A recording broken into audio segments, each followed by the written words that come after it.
Hello मेरे प्यारे भाइयों। आपको पता होगा जब आप कॉलेज कर लेते हैं या आप पढ़ाई पूरी कंप्लीट कर लेते हैं तो उसके बाद आपका भी एक सपना होता है कि मेरी भी एक सरकारी जॉब हो या नौकरी हो, और आप उसके जॉब के लिए जाते हो और आपको नौकरी नहीं मिलती तो आपके मन में भी अफसोस होता है या सवाल भी पैदा होते होंगे कि हमारी नौकरी क्यों नहीं लगी या बेरोज़गारी क्यों होती जा रही है, हमारी ही नौकरी क्यों नहीं लग रही है।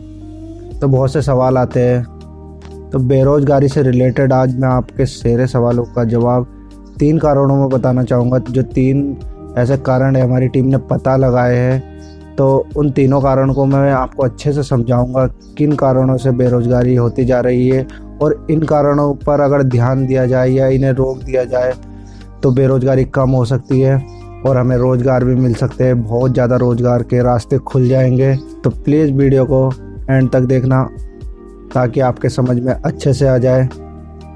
तो पहले बात कर लेते हैं बेरोज़गारी होती क्या है। तो जब हम जॉब के लिए अप्लाई करते हैं और जॉब नहीं लगती हमारी, हम काफ़ी फॉर्म भरते हैं और जॉब नहीं लग पा रही है हमारी, या हम कहीं पर कोई बिजनेस कर रहे हैं, बिजनेस नहीं चल रहा है, बिजनेस में बहुत ज़्यादा वर्कर थे और वर्कर कम होते जा रहे हैं, वो बेरोज़गारी होती है। कहीं कहीं पर ऐसा होता है हमने काफ़ी मेहनत की और उसके बाद भी हमसे पेपर क्वालिफाई नहीं हुआ और हम घर वापसी आ गए, हमारी जॉब नहीं लग रही और घर में ही हैं हम, यह बेरोज़गारी होती है। तो बेरोज़गारी बहुत प्रकार की होती है। जो सबसे पहला कारण है वह है मशीनों के द्वारा काम होना। आपने देखा होगा हमारे देश में बहुत तेज़ी से अब मशीनें बढ़ती जा रही है, बाहर की मशीनें हमारे देश में आती जा रही है। जहाँ पे 100 वर्कर काम करते थे और वहाँ पर एक ही मशीन काम करती है और उसके द्वारा ही 100 वर्करों का काम हो जाता है। बड़ी बड़ी फैक्ट्रियों में भी देखा होगा आपने, और काफ़ी जगह है ऐसी जहाँ पे मशीनें अब आती जा रही है तेज़ी से। हर फील्ड में मशीनें बढ़ती जा रही है। तो फैक्ट्री मालिकों को लगता है कि एक मशीन 100 वर्करों का काम करती है और अच्छे से उस काम को कर देती है, समय पर काम को करती है, मशीन कम खर्चे में अच्छा काम कर लेती है। तो मशीन जो है पहला कारण है जो बढ़ावा दे रही है बेरोज़गारी को। तो दूसरा कारण जो है वो है ऑनलाइन वाली ज़िंदगी। हमारी ऑनलाइन वाली लाइफ इतनी बढ़ती जा रही है, हम हर चीज़ ऑनलाइन मंगाना चाहते हैं। आज घर पे ही हमारे ऑनलाइन सब कुछ आ जाए, हम बाज़ार नहीं जाना चाहते। बाज़ार की जो छोटी छोटी दुकानें हैं उन पर इसका फ़र्क पड़ता है।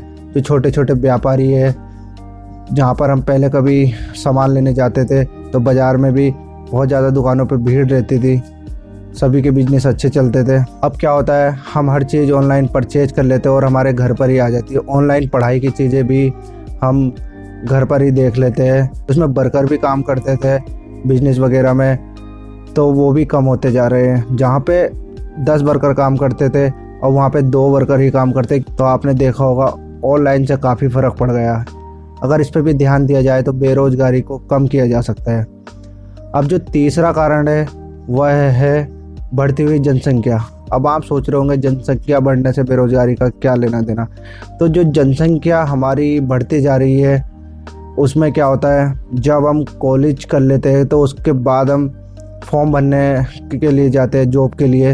हम भी सोचते हैं हमारी भी जॉब लग जाए, तो हम उसके लिए फॉर्म भरते हैं। जहाँ पे हमने 100 वर्करों की जॉब है वहाँ पे 1000 फॉर्म भरे जाते हैं, 1000 अप्लाई करते हैं, तो उसमें से 100 वर्कर ही छांटे जाते हैं, बाकी 900 जो है वो बाहर हो जाते हैं। तो उसके बाद अगली बार जब फॉर्म भरा जाता है अगले साल, तो वो वर्कर दुगने हो जाते हैं, 2 या 3 हज़ार हो जाते हैं, क्योंकि हर साल सब कॉलेज पास करते हैं और उसके बाद सभी अप्लाई करते जाते हैं और जनसंख्या बढ़ती जा रही है। जनसंख्या बहुत तेज़ी से बढ़ती हुई जा रही है। आपने देखा होगा बीते सालों में ही कितनी जनसंख्या बढ़ती जा रही है। तो ये भी बेरोज़गारी को बढ़ावा देती है जनसंख्या। इन सभी तीनों कारणों पर अगर ध्यान दिया जाए तो बेरोज़गारी को कम किया जा सकता है। हो सके तो बेरोज़गारी ख़त्म भी हो सकती है। आई होप आपको वीडियो पसंद आई होगी। वीडियो से रिलेटेड अगर आपका कोई भी क्वेश्चन है तो प्लीज़ कमेंट में बताएं। अगर वीडियो पसंद आई तो प्लीज़ लाइक करना। अगर चैनल पर नए हैं तो प्लीज़ चैनल को सब्सक्राइब कर देना, ताकि ऐसे ही नॉलेजेबल वीडियो मैं आपके लिए लाता रहूं। मिलते हैं नेक्स्ट वीडियो में।